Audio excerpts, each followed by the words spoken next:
piso na 1974. Piso na 1974. At akala ko mga ka-Vertusio ay hindi ko na po ma-retrieve ang coin na ito kasi nung binigay po ito ng bata po sa akin, shout out again sa iyo, Xavier. Sobrang dami po ng impurities po nito. Akala ko po hindi siya malilinis talaga. Talagang hindi ko na siya makikita. Yung mga details po niya talagang covered na siya.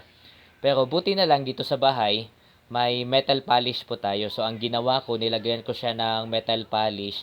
Tapos ini-scrub ko lang siya gamit po yung tela na malambot para hindi po siya madagdagan ang scratch. Tapos ito na siya ngayon.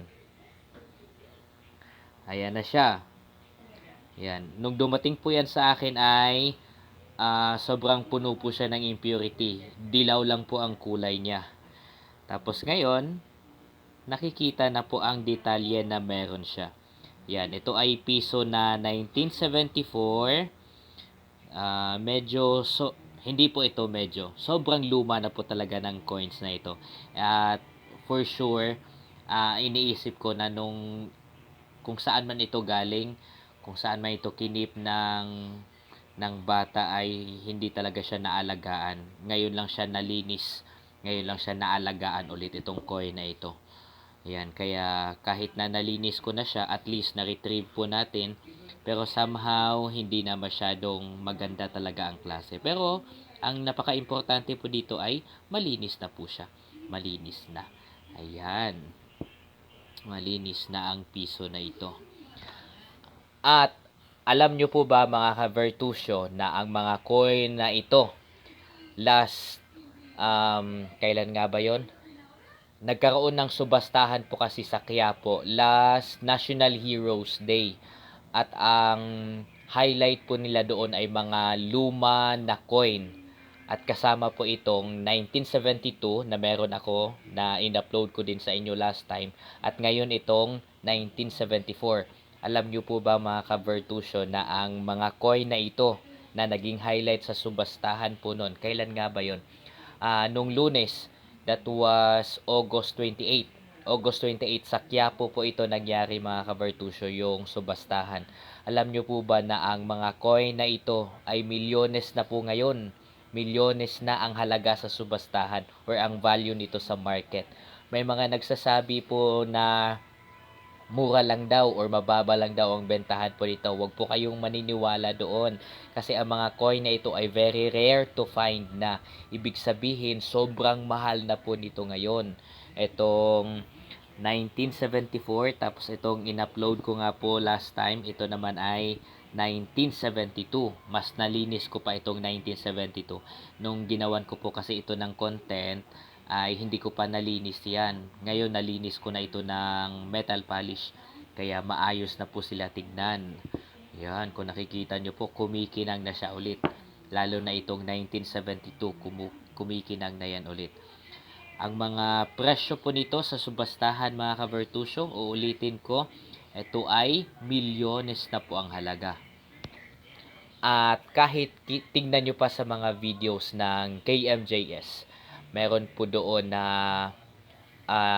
nabenta nila sa subastahan. 1971 po yata yun. Ibang coin naman po yun na milyones ang halaga. Ito rin naman, 1974 at 1972, halos same lang din yun sa ano na yon, sa tawag nito, sa series na yun na hinahanap po nila. Ang mahal po ng bentahan po nito sa subastahan. Kaya kung meron man sa inyong may hawak po nito, kasi may mga nagtatanong po sa akin kung bumibili ba ako. Ang sagot ko po doon, hindi pa po namin kaya. Hindi pa po namin kaya kasi ayaw ko po na bibilhin po siya ng sobrang baba lang po sa inyo na ang yung totoong presyo po nito ay mataas po sa subastahan. Kaya ayaw ko po na bilhin ko po siya ng na para ko kayong niloloko.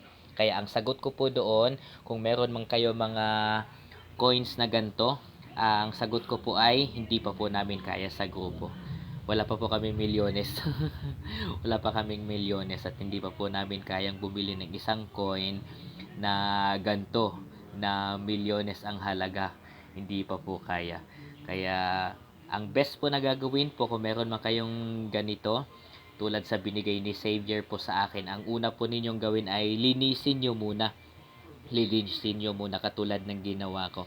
Kasi kapag marami po siyang impurities, nagdilaw po siya at maraming mga gasgas, even kalawang, bababa po ang presyo po niya. Bababa ang presyo. Kaya kailangang linisin talaga katulad ng ginagawa ko. And I wore gloves. I wore gloves po para hindi na siya madagdagan pa ng ibang impurities. Yan. So, kung meron po kayong ganto, again, kung meron po kayong ganyan na mga coins, mga gantong coins po mga ka-Virtusyo, ang advice ko po sa inyo, ang advice po ng grupo po namin ay dalhin nyo po sa subastahan.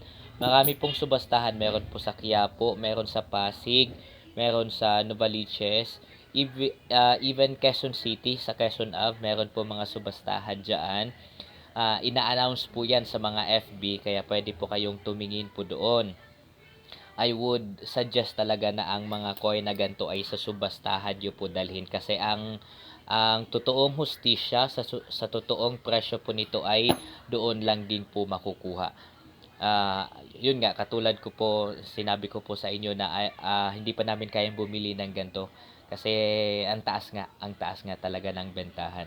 Kaya nagbigay po ako ng info sa inyo kung sino man sa inyo ang meron po mga gantong klase ng coin, best po na dalhin nyo po sa subastahan para mabigyan naman ng hustisya at tamang presyo yung coin na meron po kayo.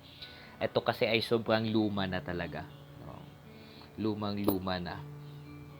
Tingnan nyo naman ang series, 1974. Tapos yung isa ay 1972. Yan, doon pa lang po malalaman nyo na talagang ang tagal na talaga nila. Ang tagal na talaga ng mga coins na ito. Kaya best kung benta niyo ng maayos yan. Ayoko pong maging opportunista. Kaya sinasabi ko po ngayon na mismo na hindi pa po namin kaya bumili ng gantong klaseng coin sa grupo po namin. Hindi pa namin kaya. At ayoko po kayong pasahin, no? And ito nga po ay very fortunate na nagkaroon ako ng gantong coin. Ito po ay bigay ng isang estudyante ko na gustong manatiling anonymous, si Xavier. Yan. At hindi ko po ito ibebenta kasi wala pa po akong ganto. Yan. Sponsored po itong mga coin na ito. Ginawan ko po ng content at i-shout out ko lang daw yung may-ari. Hindi ko po ito ibebenta kasi may sentimental value ito.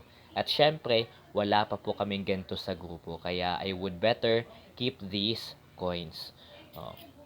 Wala pa akong pera, pero may hawak na akong milyones. May hawak akong milyones sa mga pera na ito.